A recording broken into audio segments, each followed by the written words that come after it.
Have you ever walked past a stranger and felt, just for a fleeting second, that their pain was too heavy to ignore? That's exactly where our story begins, on a chilly evening when the city lights were glowing like scattered stars on the wet pavement, and life seemed to rush past without stopping for anyone. But there, on a weathered park bench tucked beneath a lonely street lamp, sat a man in his late 50s, shoulders slouched, face buried in trembling hands, as though the weight of the whole world had been dropped into his chest.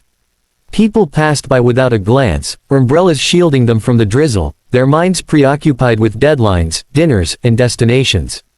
To them, he was invisible, just another shadow among many. But to one small boy, whose innocent heart had not yet learned to ignore the sadness of others, that man was not invisible at all. The boy, no older than 8, clutched his tiny backpack straps and slowed his pace, tugging gently at his mother's hand. "Mister, why are you crying alone?" The boy's tender voice pierced through the soft patter of rain. The man lifted his head slowly, startled by the question, his eyes red and swollen, his lips quivering as if no one had asked him anything in years. For a long moment, he simply stared at the boy, the way someone stares at a miracle they never expected. His voice, when it finally emerged, was cracked and fragile. "Because, I have no one left to listen." The mother tried to tug her son along, whispering that they shouldn't bother strangers, but the boy planted his feet firmly on the ground and refused to move. With the kind of courage only a child can have, he looked at the man again and said softly, "Do you need a hug?" Those words, simple, pure, unpolished, cut through the storm inside the man's chest like sunlight through clouds. His eyes widened, filling with tears that spilled freely now, as if the boy's question had unlocked a dam. And in that vulnerable moment, when silence stretched between them, the boy stepped forward, wrapping his tiny arms around the man's shaking frame. The embrace was clumsy, small compared to the vastness of the man's grief, but it was real. It was warm. It was enough to make him collapse into sobs, holding onto that fragile thread of kindness as though it were a lifeline. You see, dear listener, this wasn't just a chance encounter, it was the beginning of a story that would change both of their lives forever. Because behind every tear lies a story, and behind every story lies a reason. And when you take the time to listen, you might just find pieces of yourself in someone else's brokenness.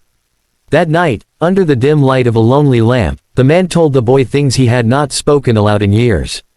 His name was Daniel, once a proud father and a loving husband. But life, as it often does, had stolen away more than he could bear. His wife, Sarah, had been his anchor, his safe place in a chaotic world, until illness took her too soon.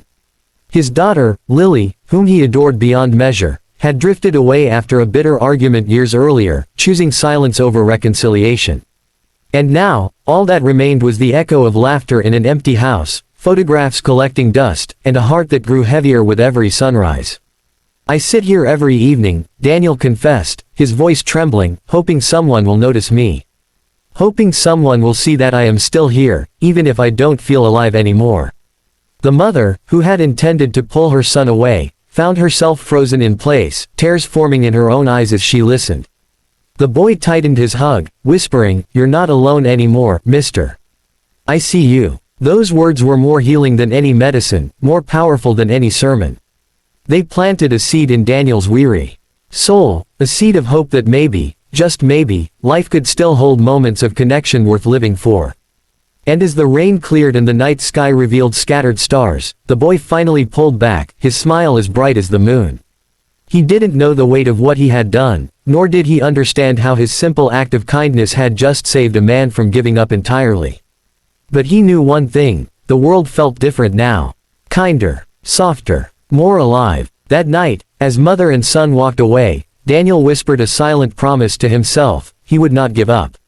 He would try, for the boy who cared, for the hug that reminded him he still mattered. And you, dear viewer, as you listen to this story, remember that sometimes all it takes to change a life is a single question, a single gesture, a single hug.